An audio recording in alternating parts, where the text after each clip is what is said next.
Hello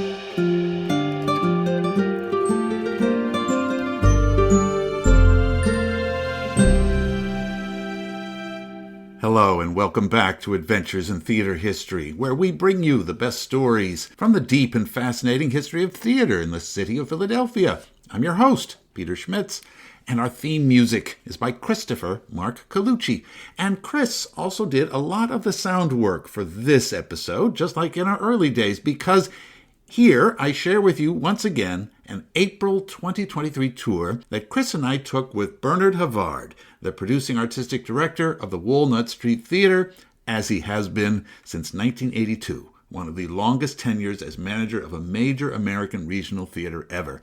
When Chris and I originally presented this tour that Bernard gave us of the Walnuts building, the podcast was just finishing up a long exploration of Philadelphia theater during the 19th and early 20th centuries, a history in which the Walnut played a continuous part. And as you will hear, a lot of our conversation in this episode mentions that role. The names of Edwin Forrest, Fanny Kemble, Edwin Booth, and the Schubert Organization come up a lot.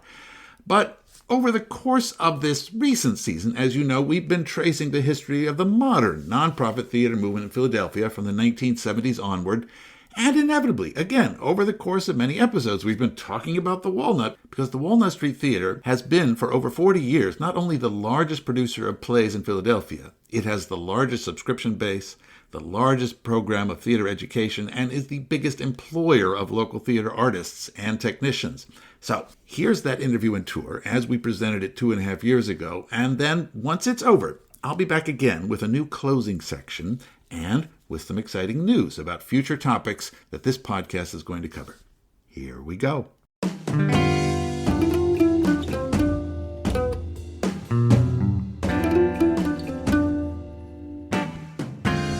Now, the Walnut has been used as a theater history museum for years, despite the fact that the theater building's interior and exterior have been heavily reconstructed at various times. Its historic name and its location have always continued to make it seem like the proper home for the story of Philly theater. As early as 1940, there was a display of theater history memorabilia in its lobby as local theater supporters tried to keep the Walnut from being torn down. During the years of the Schuberts, they displayed many old posters from bygone eras on the walls. In the 1970s, when the building became the official state theater of Pennsylvania, it was rather required to keep historic displays as part of its mission.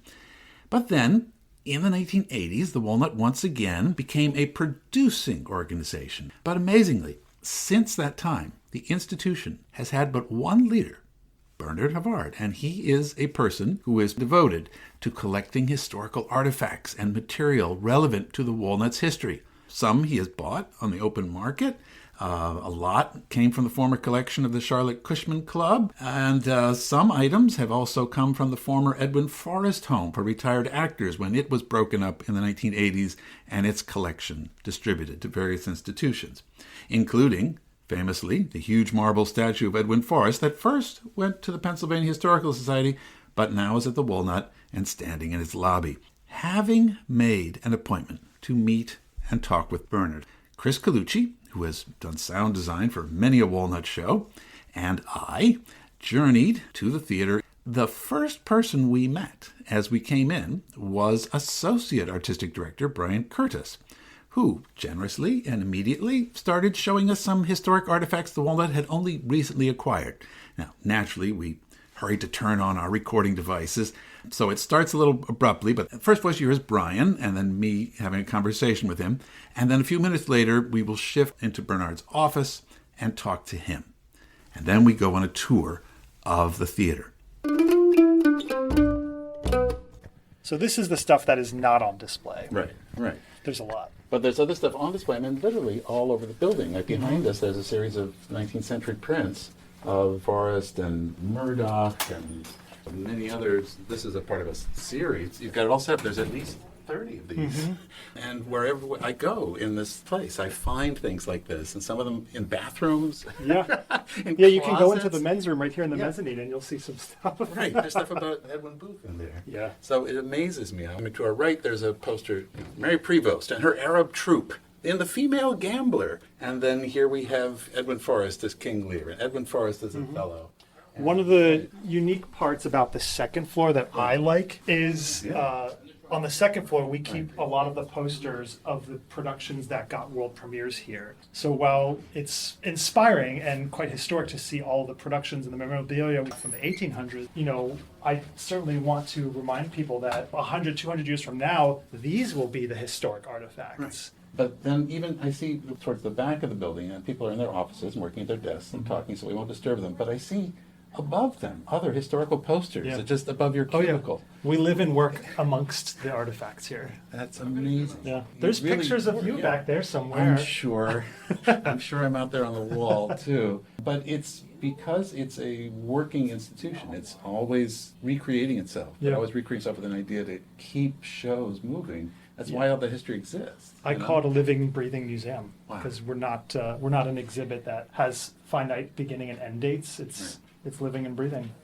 Well, we're standing here literally by the elevators. You can hear people coming and going and doors opening and closing. So we're in a working part of the theater. But I'm hoping in a minute, once Bernard arrives, we'll move into his office, which is up at the front of the building on the second floor. And then we can move out into the lobby areas where a great number of the most prominent historical displays are. Sure. Thank you, Brian. Yeah, of Lovely course. talking to you. You're one of the many experts here. Hello, Bernard. Hi there.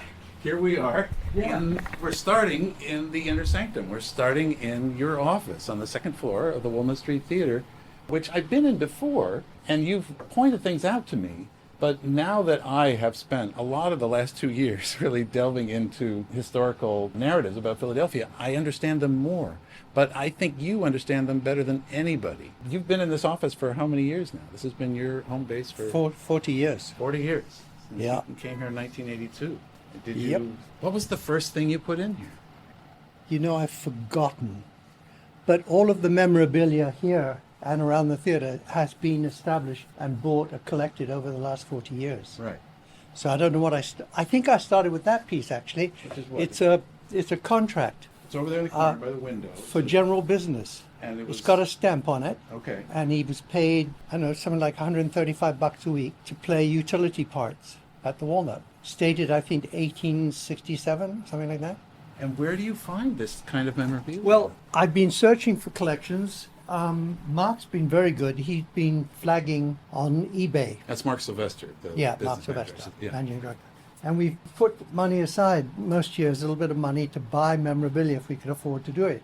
This part is a real shrine to Fanny Kemble. Right. We're over here. I'm looking at the back wall of your office, and there's all sorts of framed. Amongst things of Edwin Forrest, and I think more recent, there are several prints and pictures of Fanny Kemble. Fanny.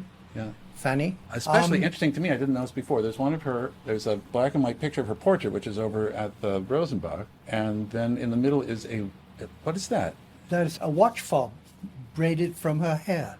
Who The Victorians did that sort of thing. Yeah. But then underneath seems to be a letter about it. Yeah, there is. It was at Charlotte Cushman Club. Right. When they closed the club, I was able to buy a number of things from I them. see.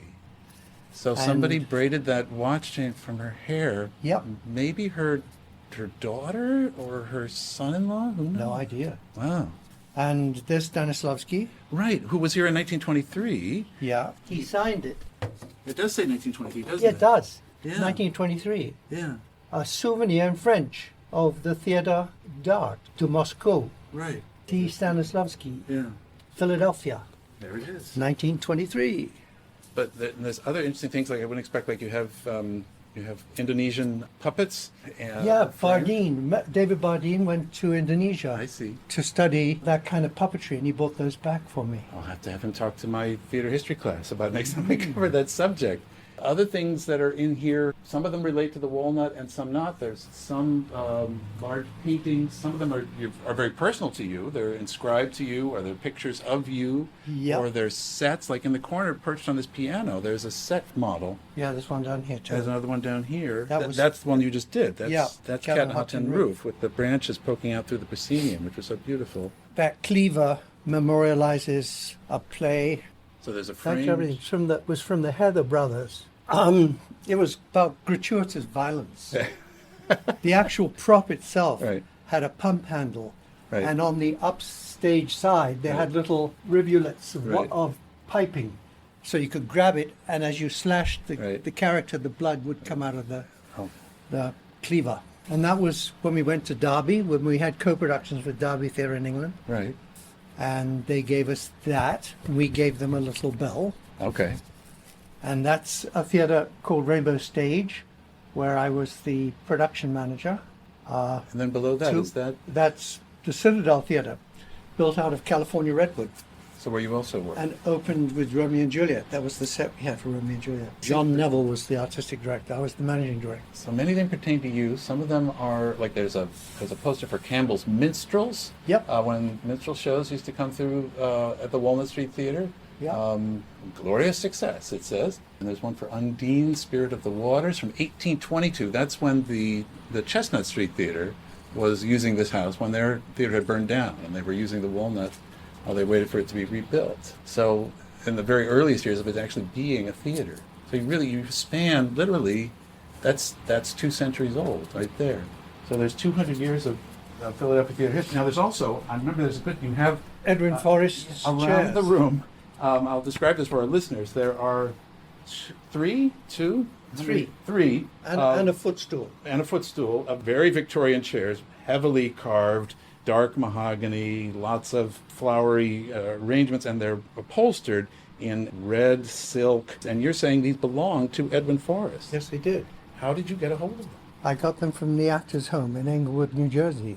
When they sold the home here in Philadelphia, the statue, which you'll see downstairs, Right. the chairs went with them to the Edwin Forrest wing, and they threw them downstairs in the basement. They had nowhere to put them, and then when we were honoring Edwin Forrest, we honor his birthday here every year, and they asked me if I wanted them. So I got a van, picked them up, had them refurbished in our prop shop, and here they are. And I think there's a famous photograph of Edwin Forrest sitting in one of those chairs in his study up on North Broad Street. It's amazing. I'll just point out for our listeners, you may hear there's a speaker in this room because Bernard's office, of course, is tied into the intercom for the whole theater. So I can hear some chatter from the stage manager out in the house. That predates me. Yeah. This office actually was a little pied-à-terre for the man who was running the Walnut before I came here. There was a bathroom here, Okay. and so you couldn't actually access that elevator to upstairs to the mezzanine. So you couldn't get people with wheelchairs I see. or had So disabilities. he lived here. He Yeah, we would stay overnight. Oh, I see. He had a Murphy bed that came from there, and his bathroom was there. I see. So the first thing I did was got rid of the bathroom and moved the wall this way so we could have a crossway through from the elevator to the For mezzanine. handicapped access ability. Well, speaking of which, let's use that passageway right now. Let's go that way. So we're going to leave the office and we're going to turn to the left here and head out into the second floor lobby area of the theater. So we're walking out into the now the second floor mezzanine of the theater. And The men's toilet is primarily for booth. that's true. There's a small men's toilet here, and there's all sorts of Booth photographs memorabilia, of yeah. Edwin Booth, which I'm sure he would appreciate, or maybe not. And then we come out, and there immediately you see there's all these black and white small headshots, hundreds and hundreds of smiling or sometimes glowering actors looking at us with all their names underneath. Why are there so many pictures of look like These are all the actors that have appeared here since 1983. 1983. And then, but when I first came here in 2005, you were using the actual headshots. Yeah, But we you- reduced, everybody got reduced. You were running out of wall space. Yeah, as I we did, recall. yeah. So somebody's job was to take all those photographs and scan them and put them in again. It's for people who know local Philadelphia actors. It's always hysterical because you come in and say, "Oh my God, look at this picture person looked 30 years ago." Lee Golden. Oh, here's Lee. It's sitting in his underwear in the dressing It's a room. photograph of him, a framed photograph of Lee with a big mustache. And his He never wig on. had a photo to put Yeah. up. So Right. that's the closest we ever He got. always took photos of other people. Yeah. He was very interesting. He always would take very artistic shots, but he didn't take ones of himself. So there he is in his underwear. And then above that is the Hirschfeld sketch of you, with two Ninas in it. Yeah. And then we're going to go through these doors into what's called the Langworthy Lounge. Now, I always think of this as the room where you go and get notes. And pizza. I think of it as Pizza. the pizza. This is the pizza room. Right? Yeah. Speaking of running out of wall space, so there's, in the center, I'll describe it for our listeners, in the center of the room there's 3 long tables pushed together with red chairs pushed around them, and then there's some other chairs against the wall in sort of a bar area in back. There's track lighting up above, but all along the walls in 3 ranks are posters of every show that's been produced here at the Walnut Street Theatre since 1983 in chronological order, beginning with the Soldiers play, when Charles Fuller's The Soldiers play. We the didn't Negro Ensemble produce Company. it. That's We right. presented it. That was a Negro Ensemble Negro Company, but Ensemble it was one of the Company, first yeah. things you presented. Yeah. And then one of the first things you produced is over there, A Flea in Her Yeah. Ear, by George Fido. And then Oliver the Musical, Mornings at 7, A Perfect Gentleman. And that runs through, in chronological order, everything from Cabaret to She Stoops to Conquer to Carousel to Man of La Mancha, Tintypes and Funny Girl. The Hired Man was a favorite show. With Melvin Bragg. Melvin Bragg, who I listen to all the time on the BBC now, Yeah. of course. But he wrote this show, The Hired Man, Yep. which was based on a novel, right? Based on the novel, yeah. Just someplace in northern England. Uh-huh. Yeah. And it goes around all the way, around all 4 walls. And talk about running out of, here's Woman of No Importance, the last show I did here back in the spring of 2020. And then, now what do? There is literally no more wall space for these posters. They're starting to go outside. Sometimes when I would sit in here, when there was still some wall space, I go, I wonder when they're going to run out of space here. And now we're at that moment, that we've now reached the time.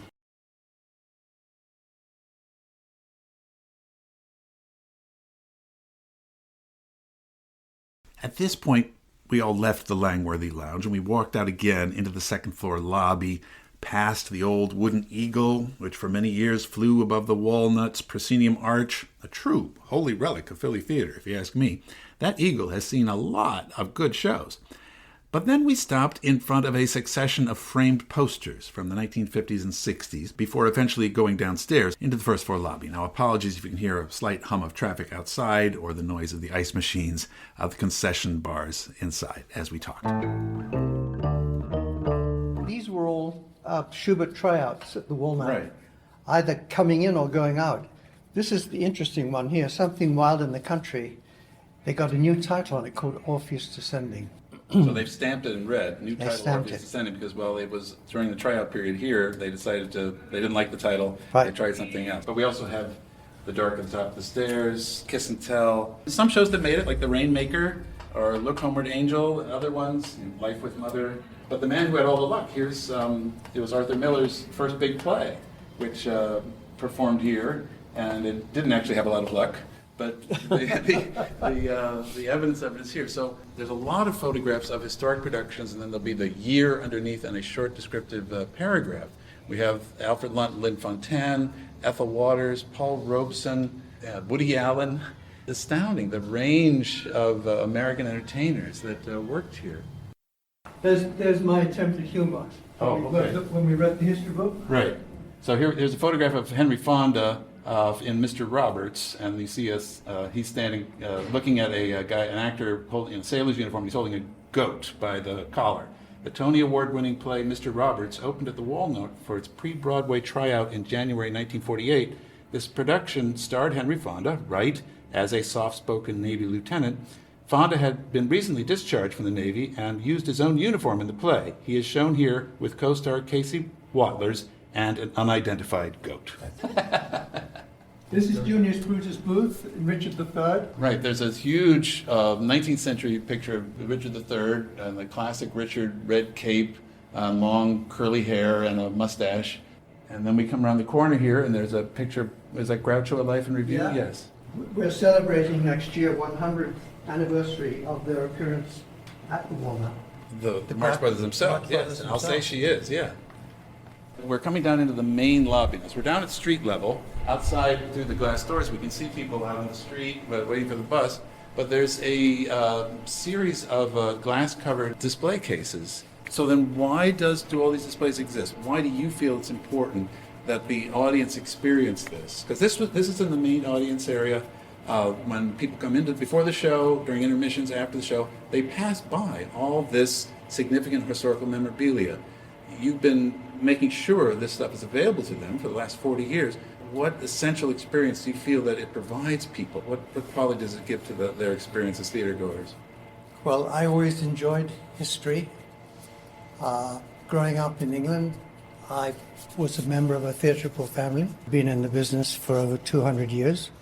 And I thought it was important to show the people of Philadelphia just how important the Walnut was historically, because we'd been stripped.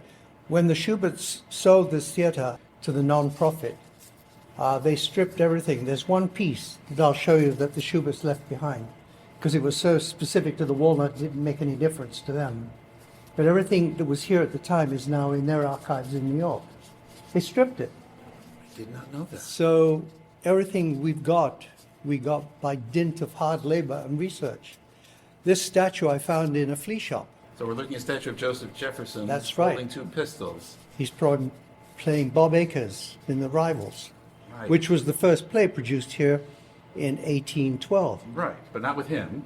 No, not Although with he was him. born shortly after. Not with him, Yeah. but he did make a huge living playing not only Bob Acres, but he played Rip Van Winkle. Right, right. We had an episode about him, but he actually named his estate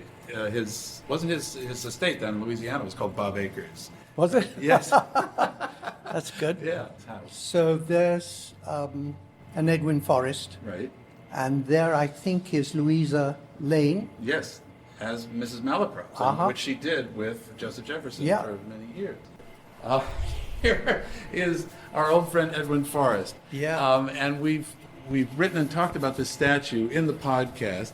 Right now, he commissioned this himself, but I should let you tell the story. Right now, I need to point out he's got a Parrot head. a hat and a necklace of fake flowers around him because of the current show, the Welcome to Margaritaville. And I know at Christmas time he gets his special decorations too. There's 5.5 tons of marble here. This statue was never placed outdoors, but the pedestal was never put indoors initially because they couldn't fit it into his home. So when you feel this is like butter, when you feel this, you can feel the acid rain, what it does to the marble. So that was out in his yard. So the Orphans Court, finally, we petitioned the Orphans Court when he was going to be deaccessioned from the Historical Society. Right, it was in their lobby for like Judge 10 years. McAdam. Yeah. And he ruled in our favor. Not only ruled in our favor, but he made the Edwin Forrest Trust and the museum pay to have him transported here. Cost a lot of money. Yeah. Plus the steel that we had to put in the floor to hold Right. him up. Yeah, because 5.5 ton of marble. Yes, so there's special reinforcement underneath the floor here. So this is Coriolanus. Right. And I also got, from the Charlotte Cushman Club, I managed to get this piece So we're looking over on the wall that now. mirrors Yeah. his performance. And Right. he played the Academy because he could sell more tickets. He was very interested in the monetary value of his performances. So of all the Philadelphia actors who have worked here, why has Edwin Forrest sort of become now an important icon for the theater and to your Well, your interest he in- made his debut here in 1820. He was 14 years old.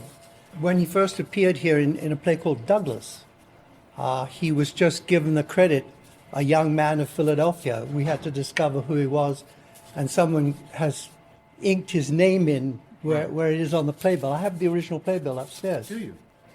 And then his career took off.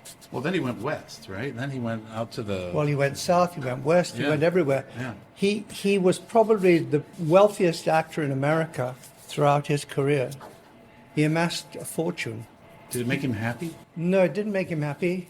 He had a very unhappy marriage. He was less than successful in his British debut. Right. He also got into entanglement with Macready, Right. which Famously. became the Astor Place riots. Right. But then he continued, even after that point, he continued to come back here. We have, throughout the 50s He and did. 60s, he He would did. always begin a tour here Yeah. at the Walnut. He Yeah. liked it. Yeah, I think he saw this probably as his sort of spiritual home. That's why I wanted him here. That's why I went to such lengths with the Orphans Court to petition and get him here. We then went down into the basement lounge area of the Walnut, which is named after the Barrymore family. And it displays lots of photos and paintings of the Barrymores and the Drews. And there are even more historic posters and other items there. I'm afraid the audio that Chris captured on this part of the tour mostly consisted of Bernard and me reading names off the wall, like the two theater history nerds that we are. I'll spare you because mostly it sounded like this. Grace Kelly, Ethel Barrymore, Catherine Cornell, Sarah Churchill, Billy Burke, Catherine Cornell, yeah. Claude Rains, Alfred Lunt's in there. sure, Ellen Terry, Henry Irving, Charles Wyndham. Yeah, Mm-hmm. amazing. After we came up out of the basement, we went to the Donors Lounge off the first floor, which contains more chronological display of significant moments in theater history, as well as going back into the company green room, where there are many sentimental items on the walls about longtime Walnut costume and set designers, as well as a memorial to the late beloved comptroller of the Walnut, Len Carabell. But there was, again, a show in rehearsal on stage, which made things a little noisy in the green room. So we retreated once again to Bernard's office to conclude our conversation. You've been working all this time in assembling the historic artifacts and in creating your own history. You now have 40 years of history here, which is also being suitably documented and collected and will be part of the long-term history of theater. Do you see yourself more as a custodian or as a working, living person of the theater that is creating history? How do those two mesh together? The fact that you're both collecting history and creating it at the same time in your work here. Well, I mean, my principal interest is to keep this institution alive and viable. And in order to do that, you've got to earn at least $160,000 a week to keep the wheels of this theater turning. So the history, much as I enjoy it and love it, it doesn't produce any money. And so it's of negligible value in terms of keeping this institution moving forward. And yet it seems to have some sort of spiritual value. Absolutely. I think, those people who enjoy and appreciate history, there's a lot to be enjoyed here. Right. But do you think that it adds monetary value in the sense that when people are arriving at this theater, they know they're coming to a historic... Do you feel that the audience tends to appreciate the experience? We're seeing this play, this current moment, in a historic house, and that adds It would be more significance and appreciated in Europe than it would be here. Yeah. Most Americans don't have a great deal of interest What about in history. the artists who are working on the stage? Like, for instance, I recently was talking to Ilana, who was playing your Maggie the Cat in Cat in a Hot Tin Roof. And she asked me, she came to me because we're old friends, she said, I want to know who else has done this role here. I want to know when Tennessee Williams was in the building. That seemed to give her a way into her character, feeling that she was in a historic space. Have you had many other artists, or other artists, have they felt that being in a historic space has added extra impetus and resonance and inspiration for their work? Absolutely. Absolutely. Matt Amira, who played Rocky for us, I couldn't believe that he was treading the same stage as Marlon Brando and the great actors that have preceded him. So I think for a lot of artists, it is a very exciting experience to walk on a stage where they know that there have been some fantastic artists have played here. Right. Well, that's what, Bernard, thank you so much. I'm You're shaking welcome. your hand here. Yeah, and, okay. So I'm narrating that so the audience knows what I'm doing. And I'm shaking hands with Christopher And I'm as well. Christopher, who's been So holding the interesting. mic all this time. So interesting. And this has been a fascinating conversation. Thank you for making time for us. You're welcome.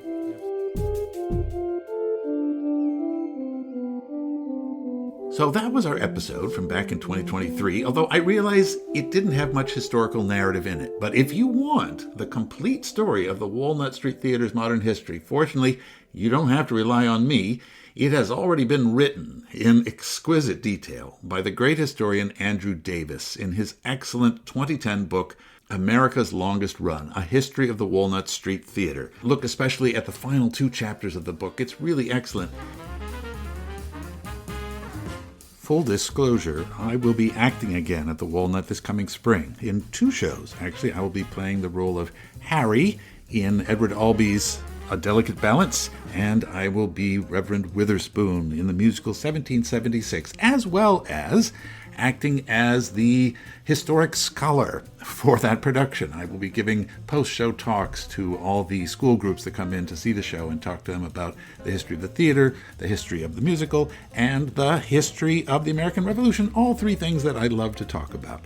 So just to let you know that I have an ongoing interest in the work of the Walnut as of this time. Now, what we didn't cover during this tour were the Walnut's classrooms, the theaters, and the rehearsal spaces that form the tower of the Walnut complex on the 4 floors above Bernard's office. The 3rd and 5th floor of that tower are set up as theater spaces, and the 4th and 6th floor are rehearsal rooms with big windows facing south and mirrors on one wall.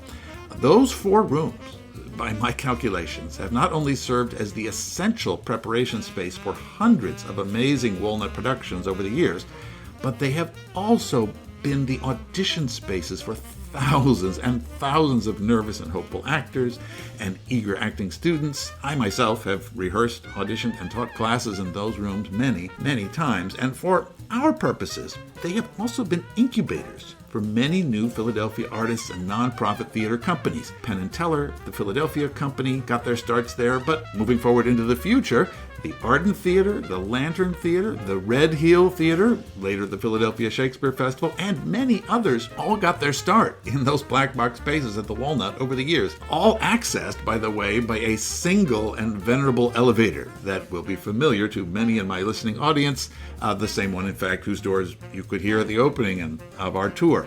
Anyway, in the coming months on this podcast, I'll be doing more interviews and talking to many of the same folks who launched their own theatrical journeys, not on the Walnut's main stage, but in those little rooms, including the founders of the Arden Theater Company and the Lantern Theater Company. So stay tuned. And if you've been enjoying this season of the podcast or have any thoughts or suggestions, drop me an email at aithpodcast@gmail.com. I would love to hear from you. And to support my work and to get to listen to my monthly bonus episodes and other special members-only content, go to www.patreon.com/AITHpodcast. And for everyone, at no charge at all, folks, there are images about this episode in the blog on our website, aithpodcast.com. The links are in the show notes. Thanks again to all of you for listening to this show today and for coming along on another adventure in theater history, Philadelphia.